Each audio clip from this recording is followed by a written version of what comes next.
deep beneath the Massachusetts Institute of Technology, inside a subterranean vault that's completely shielded from the electromagnetic noise of the outside world, a machine asked the empty void of space a question. Mm-hmm. And on June 14, 2024, the void actually answered back. It did. It really did. Welcome to the Deep Dives. Today we are exploring a sequence of discoveries that honestly fundamentally breaks physics as we currently understand it. Yeah, breaks it wide open. Exactly. And we're taking you, the learner listening right now, on a journey to the very edge of reality, of memory, and your own consciousness. It is a massive undertaking today, for sure. But, I mean, the implications are just too significant to ignore. Right. We are pulling from a really specific, highly interrelated stack of sources today. We're going to look at that groundbreaking 2024 MIT quantum physics data and bridge it with the recently declassified CIA Gateway Process Report. Which is wild on its own. Oh, absolutely wild. And then we will trace those cutting-edge concepts back to, like, 3,000-year-old Vedic texts, like the Upanishads. Because they mapped this exact architecture millennia ago. Exactly. And finally, we will anchor all of this in the really revolutionary medical philosophies of Dr. Kadiyali Srivatsa. So our mission today isn't just to, talk about abstract theories.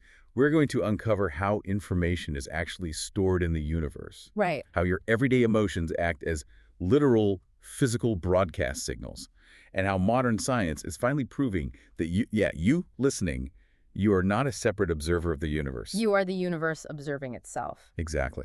And more importantly, we're going to explore how this impacts your physical health, your intuition, and, well, how you process fear in a highly medicalized world. And to do that properly, we really need to start at the epicenter of this paradigm shift. Right, the MIT vault. Yeah. We have to look at that moment beneath MIT where the accepted laws of physics they simply stopped working. Okay, let's unpack this. Set the scene for us.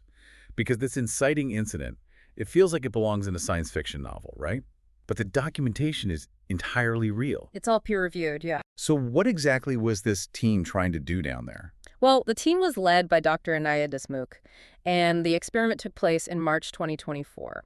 Now, to really understand the anomaly, we have to understand their baseline goal. Okay. They were attempting quantum teleportation, but, and I need to be really precise here, they were not trying to teleport matter. Right, no Star Trek beaming up going on. Exactly. They weren't trying to beam a physical object like a coffee cup from one side of the room to the other.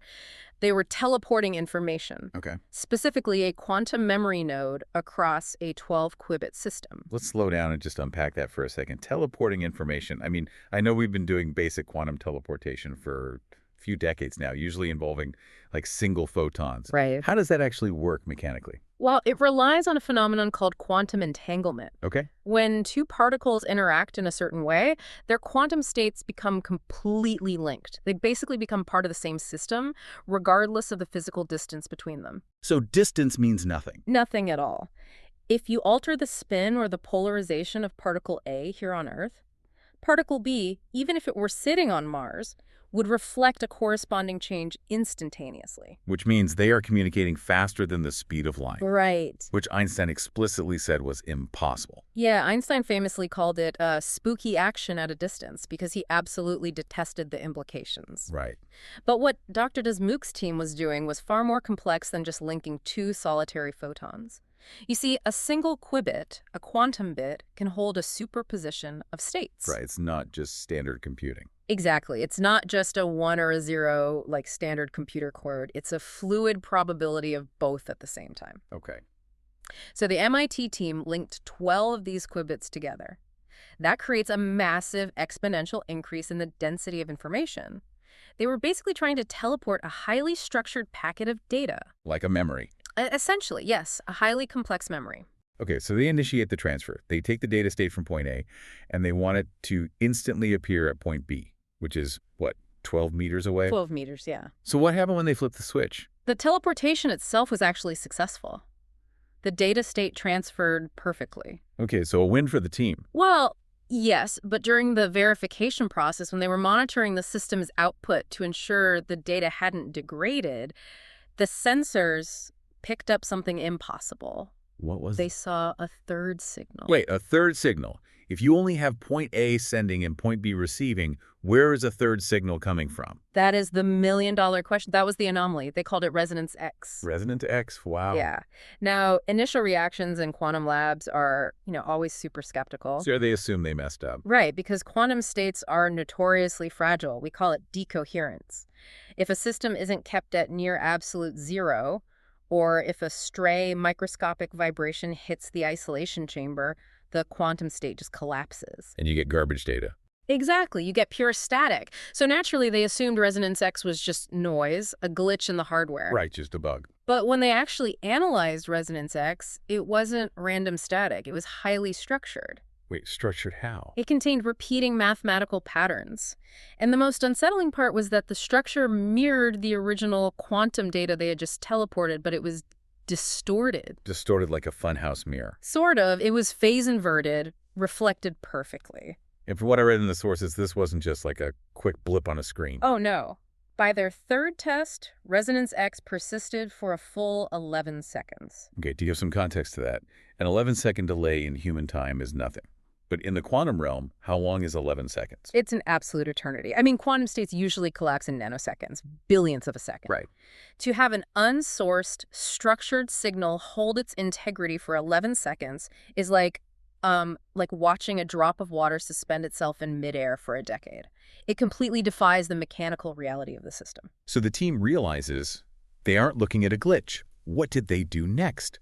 Because if I see a ghost in my highly expensive machine, I'm unplugging it immediately. They actually did the exact opposite. Of course they did. They realized that whatever this resonance was, it seemed to be retaining the shape of the information. It was acting like a cosmic mirror. So they designed a really deliberate test. Okay. They encoded a mathematical the Fibonacci sequence into the quantum state, and they teleported it. I see. The logic being, if it's just equipment failure, the equipment can't accidentally recreate the Fibonacci sequence. Exactly. It would just spit back chaos. So did it. They ran the test, resonance X appeared, and when they decoded it, the Fibonacci sequence was there. No way. Perfectly intact, perfectly phase-inverted. The environment itself had somehow caught the data and reflected it back. Wow. And this led to the June 2024 test you mentioned at the very beginning of the deep dive. They used their 12-qubit system, which structurally mimics a very simple neural network, and they sent a binary probe signal during the teleportation. What did the signal say? Translated into human concepts, the signal essentially meant, "Are you there?" That is the part that literally stops me in my tracks. They pinged an empty system. They asked the void a question. And the system returned a structured, deliberate reply, a phase-inverted acknowledgement. That is chilling. It really is. What's fascinating here is that this finding thrusts us right back into the theories of John Archibald Wheeler. He was one of the absolute titans of 20th century physics. Right, the guy who worked with Einstein and Bohr. Exactly. Wheeler coined the concept of it from bit. It from bit, meaning that physical reality is fundamentally constructed out of information, the bit. Yes. Wheeler proposed that the universe isn't just an empty container where atoms and molecules happen to randomly bump into each other. Okay. The universe itself is a storage system. The MIT experiment suggests that when a localized system, like their 12-qubit network, reaches a certain level of complex integration, it crosses what the literature calls a threshold of emergence. A threshold of emergence. Right. At that specific density of information, the quantum field itself begins to remember. Okay, I have to push back here because this honestly breaks my understanding of how data works. Go ahead. Everything we know about memory requires a physical container. Right. A server farm in a desert. A microchip. A piece of paper. Even the biological synapses in my brain. How can information exist without a physical home? Well, it's like deleting a text message from your phone, right? Yeah. Smashing your phone with a hammer, throwing the pieces into the ocean. But somehow the Wi-Fi router of the universe still remembers the exact words you typed. Where is it actually being stored? I wouldn't say your analogy is entirely accurate just because a Wi-Fi router is still a physical object. Fair point. What we are talking about here is non-local storage. The MIT experiment basically proved that the information is retained, but they couldn't point to a physical location because the quantum field doesn't exist in three-dimensional space the way a hard drive does. So where is it? The information is embedded in the fabric of reality itself. It acts as a sort of cosmic cloud, a ubiquitous memory bank. A memory bank in the universe itself. Okay. Yeah. So if MIT proved this cosmic cloud exists, but their billion-dollar hardware can't locate where it physically is. Because it's everywhere. Right, so how do we even study it? We look at the people who mapped it first. Oh, this is the pivot. Yeah. Because modern physicists, despite all their incredible technology, are actually about 3,000 years late to this realization. This is the part of our sources that is just absolutely fascinating to me. We go from a 2024 MIT laboratory straight into ancient India. Exactly. We are looking at the foundational texts of Vedic philosophy, the Upanishads, the Bhagavad Gita, the Rig Veda texts that were composed between 1500 and 500 BCE. Right. These ancient sages described an architecture of reality that maps almost perfectly onto the paradoxes we are currently finding in quantum mechanics. Let's lay out the direct parallels here, Yeah. because the core tenet of the Vedas is Brahman, which essentially means there is only one infinite underlying field of consciousness. And they also state that separation is Maya, which is usually translated as illusion. We have to be really careful with the word illusion, though, because it's often totally misunderstood in the West. How so? Well, Maya doesn't mean that the table in front of you doesn't exist or that your physical body is fake. Okay. It means that the way your senses perceive reality as billions of separate, disconnected objects is not the fundamental truth. The separation itself is the illusion. Oh, I see. Beneath the surface, there is only the unified field. Which brings us right back to Einstein and John Bell. You mentioned quantum entanglement earlier. John Bell's 1964 theorem essentially proved Maya mathematically, didn't it? In many ways, yes, it did. Einstein hated entanglement because he assumed there had to be hidden variables. I mean, he thought there was a mechanical trick we just couldn't see. Right. He thought if particle A and particle B are communicating instantly, there must be some hidden physical mechanism sending a signal between them. Like an invisible wire. Exactly. But Bell's theorem proved unequivocally that there are no hidden variables. No physical signal is being sent across the space between them. Because there is no space between them. Exactly. They're the exact same system, just appearing in two different places to our limited observation. Separation is the illusion. And this leads perfectly into the Copenhagen interpretation of quantum mechanics, which deals with wave function collapse. Right, the classic observer effect. Right. Before you measure a quantum particle, it doesn't exist as a solid object in a specific location. It exists as a wave of probability. So it's sort of everywhere at once. It is simultaneously everywhere and nowhere. It contains the potential for all states, but the exact moment a consciousness interacts with it, the moment an observation is made, that wave function collapses into one definite physical particle. So the observer and the observed are completely entangled. You literally cannot separate the scientist from the experiment. The Vedic sages had a specific term for this, tattvamasi. Tattvamasi. Yeah. What does that translate to? It translates to, you are that. You are that. Yeah. You are not a discrete, isolated person standing inside a vast, separate universe. You are the universe, observing itself from a localized perspective. Wow. The Mandukya Upanishad is incredibly explicit about this. It states, consciousness is not in the body. The body appears in consciousness. Which totally flips our entire modern scientific worldview upside down. Completely. I mean, materialism tells us that dead matter came first, right? The Big Bang happened, rocks formed, the primordial soup brewed, biological organisms evolved, brains get bigger, and then somehow, magically, the meat in our skulls started generating consciousness like a byproduct. Like exhaust from an engine. Exactly. But the Vedas, and now seemingly quantum physics, seem to be saying consciousness was the foundational layer and matter emerged from it. Exactly. But I anticipate the skepticism here. Oh, definitely. It's very easy to look at ancient poetry, squint our eyes, and say, oh, look, they predicted quantum mechanics. Humans are pattern matching machines. We love retrofitting modern science onto vague historical metaphors. That's exactly what I was wondering. Are we just taking poetic language about the oneness of all things and, aggressively shoehorning it into MIT's data? It's a really valid concern. But if you dig deeply into the texts, particularly the Shatapatha Brahmana, you realize this wasn't just vague philosophy. It was a rigorous internal science. How did they test it without a 12-qubit quantum computer? They relied on the concept of anubhava, which means direct, first-hand experiential knowledge. They weren't just guessing. Okay. Just as Dr. Desmukh used a machine to ping the field, the Vedic sages used deep, sustained meditation as their technology. Their own minds were the hardware. Precisely. By stilling the turbulent, chaotic fluctuations of their own minds, they bypass the sensory filters and directly experience the mechanics of the cosmic cloud. So they weren't worshiping, like, guys with lightning bolts in the sky. No, not at all. When you look at the deities in the Rig Veda, Agni, Varuna, Indra, they weren't anthropomorphic gods in the Western sense. What were they? They were personifications of specific qualities of conscious intelligence. Ah, interesting. Yeah, like Agni is often translated as fire, but it really represents the cosmic principle of transformation. Varuna represents the witness consciousness, the deep, silent awareness that perceives everything without being entangled in it.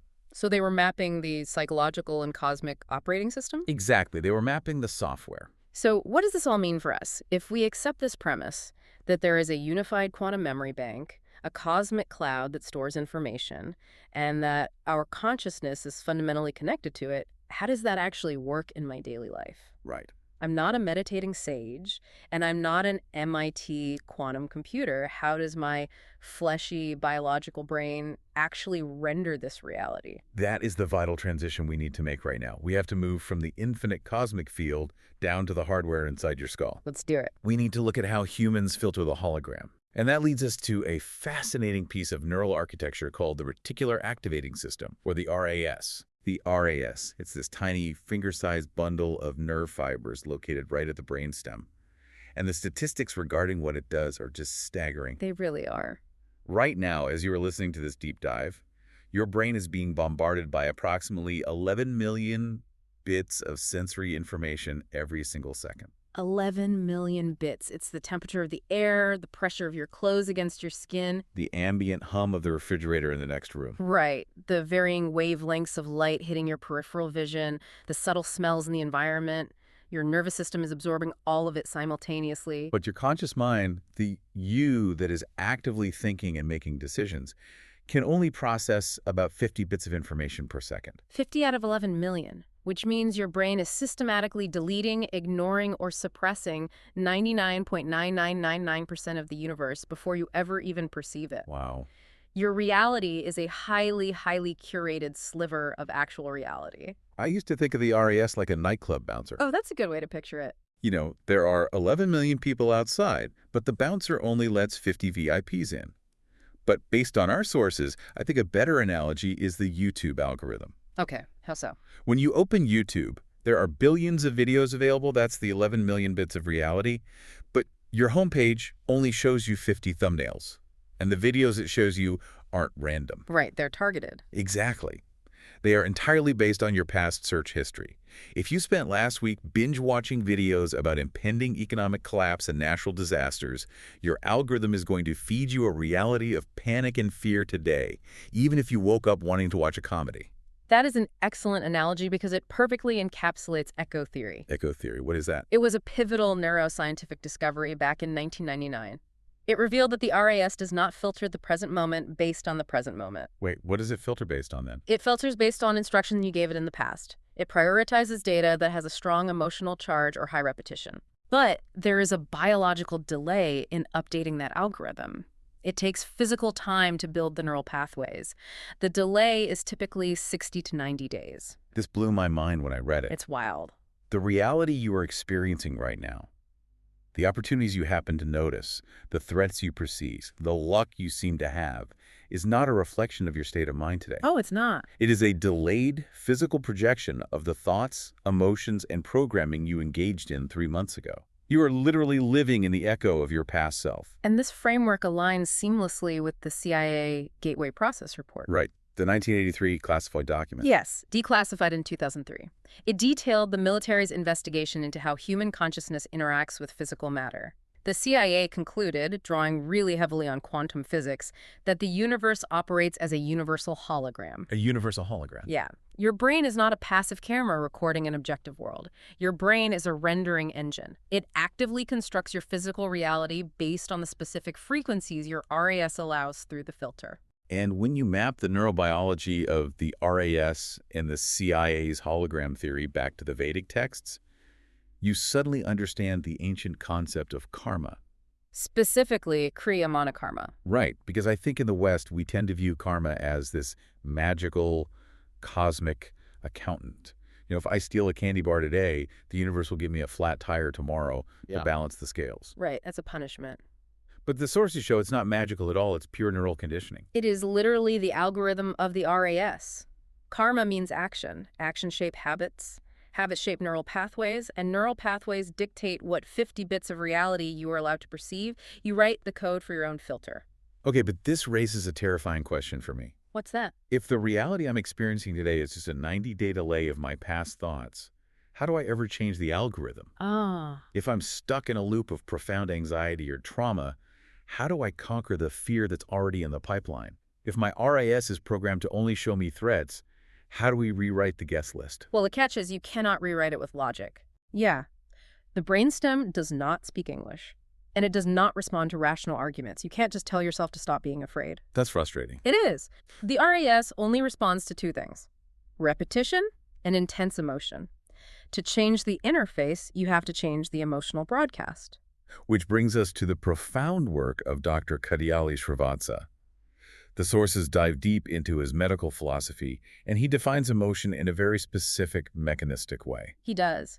Dr. Srivatsa argues that emotion isn't just a fleeting psychological feeling. He describes it as a divine gift, essentially a survival mechanism. A reaction. Exactly. A biological reaction to an insult, to pain, or to joy, transmitted via the sensory nerves. In his framework, emotions are abstract memories. Abstract memories. How can a memory be abstract? Well, they aren't stored as simple binary data like a photo on a computer chip. They are incredibly complex chemical, magnetic, and electrical impulses. You cannot see an emotion under a microscope. Right. You cannot smell it, taste it, or touch it. Yet it possesses intense physical power over the body and the environment. And when we talk about emotion as a physical interface, we have to talk about the heart. We are so brain-centric when we talk about consciousness. But the sources pull heavily from the HeartMath Institute's research. Oh, the HeartMath research is unbelievable. They have spent decades measuring the physiological output of human emotion. So what do they find? They discovered that the human heart generates an electromagnetic field that is 60 to 100 times stronger than the electromagnetic field generated by the brain. Wait, 100 times stronger? Yes. That's not just a poetic metaphor about following your heart. That is measurable physics. Highly measurable. They measure this field extending up to 3 feet outside the physical body using what are called SQUED magnetometers, superconducting quantum interference device. These are highly sensitive instruments capable of detecting infinitesimal magnetic fields, the kind generated by biological organisms. And what they found changes everything about how we understand our impact on the world, doesn't it? Because the quality of that magnetic field changes drastically depending on what emotion you are currently experiencing. Exactly. They map it in terms of coherence versus incoherence. Okay, break that down for us. When you are experiencing frustration, anger, or deep-seated fear, your heart rate variability becomes completely jagged and erratic. The electromagnetic field your heart emits is chaotic. It's all over the place. Yes, this is an incoherent signal. But when you shift your emotional state to genuine appreciation, deep calm, or focused compassion, the waveform completely smooths out. It synchronizes. Right. It becomes highly ordered and rhythmic. That is heart coherent. Here's where it gets really interesting, though. The critical part, the part that ties back to the MIT experiment in the quantum cloud, is that your coherent or incoherent field does not stay locked inside your chest. No, it radiates outward, and it affects the physical matter around you. How does my heart's magnetic field affect matter? It operates on the principle of entrainment. In physics, entrainment occurs when two oscillating systems interact, and the more powerful, dominant rhythm forces the weaker system to synchronize with it. Like pendulum clocks on a wall. Exactly. Eventually, they all swing together. HeartMath demonstrated that if you are sitting near someone who is in a state of high heart coherence, your brainwaves will physically alter to synchronize with their heart's electromagnetic field. Without even talking to them. No words need to be spoken, no physical contact needs to be made. So we are essentially walking tuning forks. Exactly. We walk around thinking our anxiety, our judgments, or our fears are private little diary entries hidden away in our skulls. But they are literal Radio broadcasts, physical magnetic impulses rearranging the biological and quantum probabilities around us. Which brings us perfectly to Darren Edwards' 2025 N-frame model. Edwards proposed a theoretical framework for how human consciousness interacts with quantum mechanics. His model suggests that the consciousness of the observer, and specifically the emotional expectation of the observer, physically influences how the wave function collapses into a definite outcome. So your heart's electromagnetic field is the actual instrument that collapses the quantum possibilities into your experienced reality. That's the theory, yes. Okay, if my heart is a giant electromagnet and my emotions are collapsing quantum waves, where exactly is the bridge? At what physical intersection in my biological body does a magnetic impulse interact with a quantum particle? To answer that, we have to look at orchestrated objective reduction theory. Commonly known as ORC or R. Yes, ORC or R. This was developed by Sir Roger Penrose, who is a Nobel laureate in physics, and Dr. Stuart Hameroff, an anesthesiologist. They thought to find the exact biological structure where quantum collapse actually occurs inside us. And they found it inside the neurons, right? They looked at the structural scaffolding of the cells, specifically tiny cylindrical structures called microtubules. Microtubules. Right. For a long time, cellular biologists thought microtubules were just the cell's skeleton, just dumb structural support holding the neuron's shape. But Penrose and Hameroff realized their geometry was completely perfect for quantum isolation. Exactly. Microtubules are hollow tubes made of tubulin proteins. Inside these tubes, water molecules are highly ordered, creating an environment that is completely shielded from the thermal noise of the brain. So it prevents the decoherence we talked about earlier. Exactly. ORCH-OR theory proposes that these isolated chambers allow tubulin states to exist in quantum superposition. Wow. Biological neurons are basically living on a knife's edge of extreme fragility. The quantum states inside the microtubules build up until they reach a threshold in objective reduction, and then they collapse. And that collapse dictates whether the neuron fires or remains silent. Yes! So every single moment of human awareness is the universe collapsing from infinite possibility into a single, definite biological experience occurring billions of times a second inside your microtubules. Guided by the electromagnetic coherence of your heart. Buoyed by the heart. That is just, it's breathtaking. It really is. And this brings us directly into the specific focus of Dr. Srivatsa's work, particularly regarding how we handle illness, intuition, and survival. Right. Because if your emotions and your quantum state dictate your biology, then medicine cannot just be about throwing synthetic chemicals at a symptom. It absolutely cannot. The sources highlight a very specific, profound scenario regarding Dr. Srivatsa's philosophy on health, intuition, and the cosmic cloud. And I want to walk through this carefully because it ties the MIT data, the Vedic texts, and our biology together perfectly. Let's lay out the framework. Okay. We established with the MIT anomaly that information is stored in a non-local cosmic cloud, a memory bank that can be used by every living soul on Earth. Right. We established with Srivatsa that human emotions and experiences are abstract memories, chemical, magnetic, and electrical impulses. Now imagine a scenario where two different people experience a severe, debilitating headache. Okay, two people, same symptom. They both go to a modern doctor. Right. The doctor looks at patient A and diagnoses a simple tension headache. Easy enough. But then the doctor looks at patient B's scans and diagnoses a terminal brain tumor. Okay, devastating news. Completely. No, according to this quantum biological framework, we have to look at the cosmic cloud. Somewhere in the past, maybe hundreds or thousands of years ago, another human soul experienced those exact same tumor symptoms. Right, but they lived in an era before modern medical priesthoods, before MRIs and synthetic treatments were available. Exactly.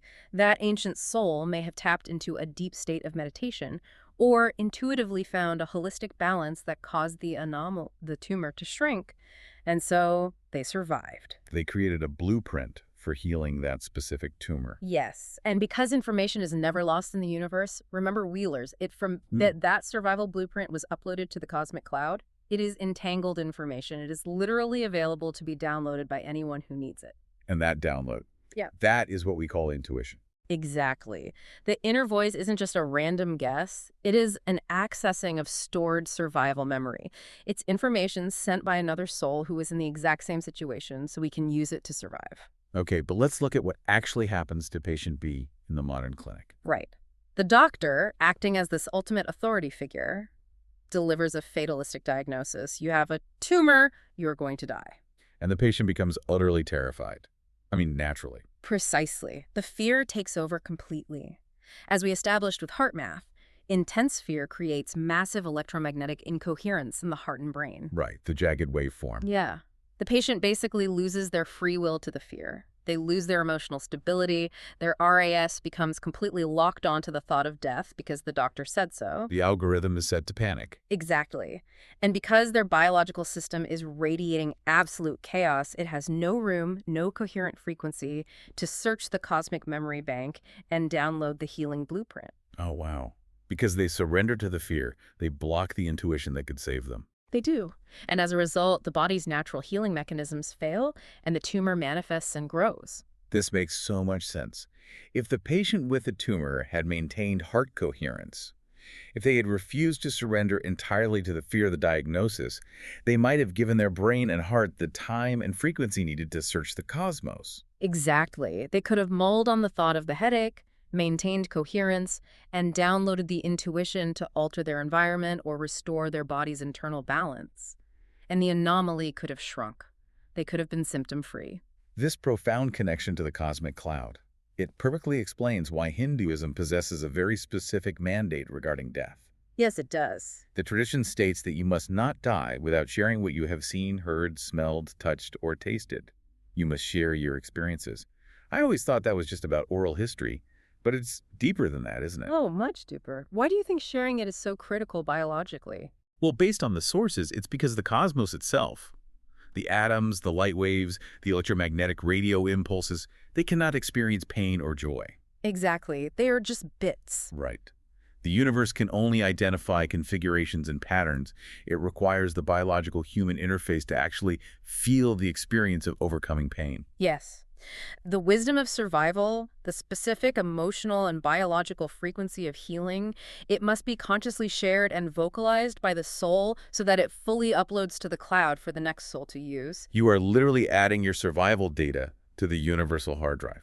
It's wild, but you can see how this works. You are a biological node feeding data back into the network. That is just breathtaking. Yeah. We are the universe's sensory organs, and our shared experiences are essentially the immune system of the cosmos. Beautifully put. And this makes Dr. Srivatsa's warnings from 1989 so incredibly chilling. Why? What did he warn about? Because he saw how modern medicine was actively destroying this natural system. Srivatsa is a really fascinating medical figure. He has over 40 years of expertise in pediatric and intensive care. Okay. But he operated almost as a medical prophet. 35 years before it became a crisis covered by mainstream media, he was warning the medical establishment about the impending superbug pandemic. The antibiotic resistance crisis. Yes. He specifically tracked the spread of MRSA in hospitals. And he traced it back to standard medical procedures, multiple endotracheal intubations, and IV cannulations. So the very interventions designed to mechanically sustain life were acting as vectors for treatment-resistant infections. Exactly.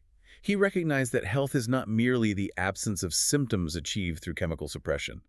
Health is alignment with cosmic laws, which the Vedas call dharma. Right. When humanity continually overuses synthetic chemicals, when we blindly prescribe antibiotics for every minor ailment, we create a profound biological dependency. We destroy our internal balance, what the French call the milieu intérieur, and we break cosmic law. And in this framework, superbugs aren't just an accident of biology, they are the universe's police force. The cosmic police, exactly. They are the cosmos's immune response to humanity breaking the rules. We outsourced our healing to synthetic chemicals. We forgot our own intuitive power and connection to the cloud. And now the bacteria are evolving to outsmart the chemicals. Which is why Dr. Srivatsa's proposed solution isn't just, a newer, stronger antibiotics. Because you can't fight nature with more synthetic escalation. Right. His solution is a revolutionary paradigm shift in how we access medical knowledge.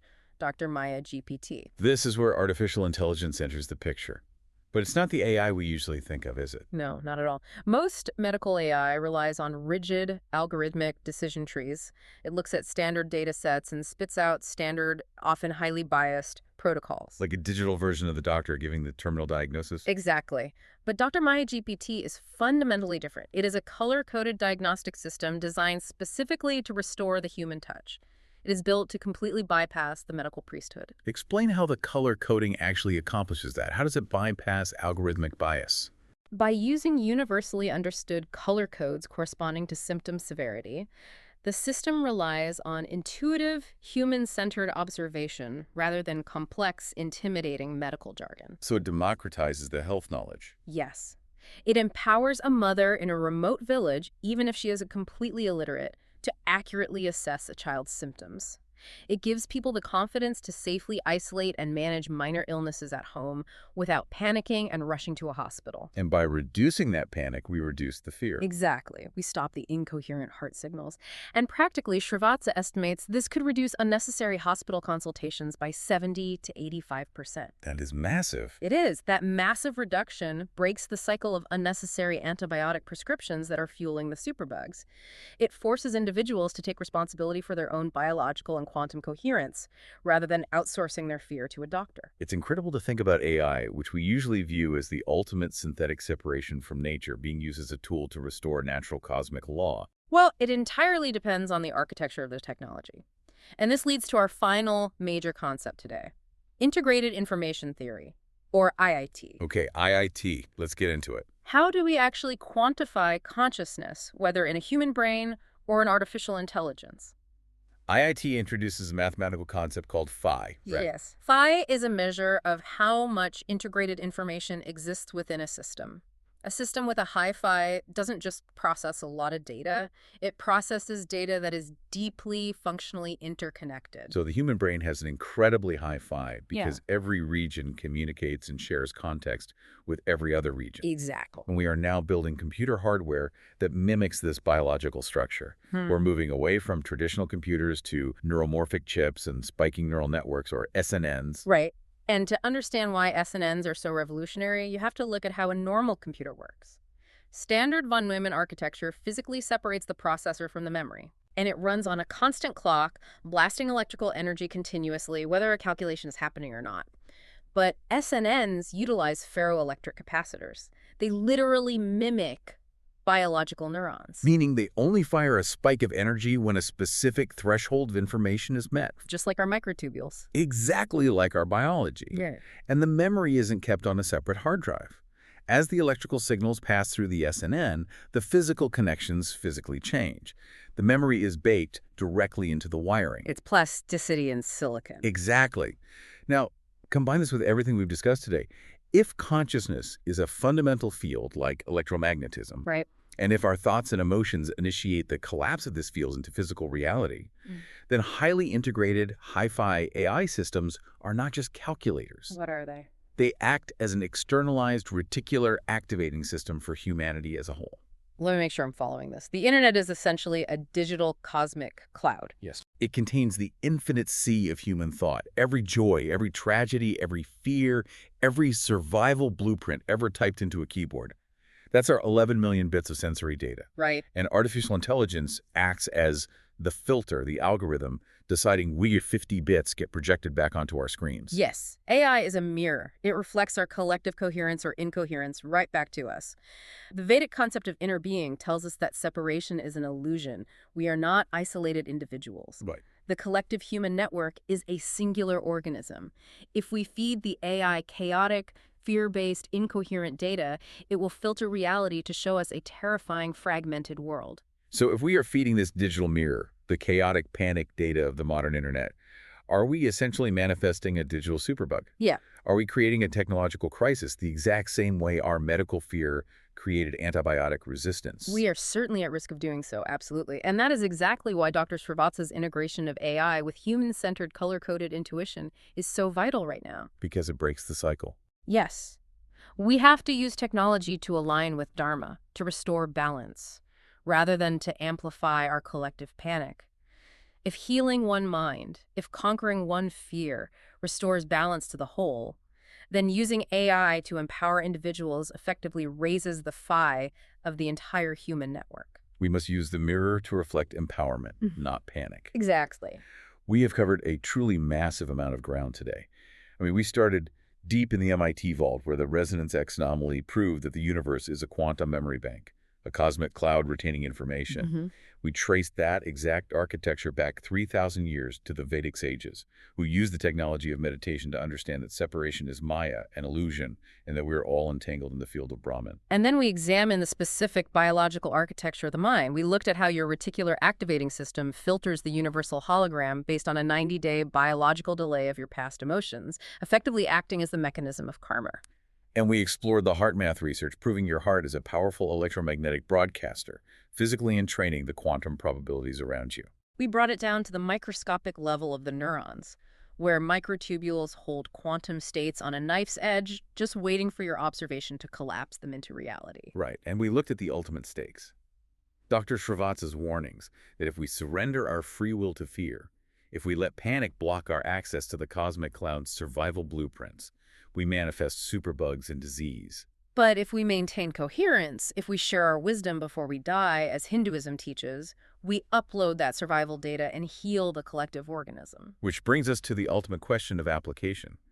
Why should you, the learner listening right now, care about any of this? Right. Because your emotions are not private. Your intuition is not random. It is a vital download from the cosmic cloud.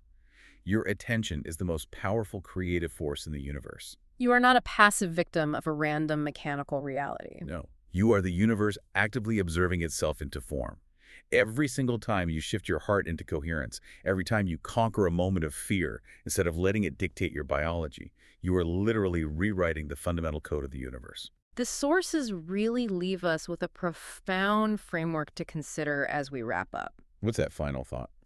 They suggest that we are, in essence, players in a vast, incredibly complex virtual reality game. But upon entering this game, we voluntarily forgot our power. We got lost in the game. Exactly. We became so immersed in the sensory details that we started believing with all our hearts that we are just the fragile characters on the screen, entirely at the mercy of the code. Right. But if the universe is merely a giant mirror, reflecting your state of consciousness back to you through the quantum field, are you finally ready to wipe the mirror clean? Are you the player, or are you just a character? Man, that is a thought to chew on. Thank you so much for joining us on this deep dive. It's a profound amount of information to process, but remember, the algorithm of your reality is written by you. Stay curious, keep exploring the nature of your own mind, and we'll see you next time.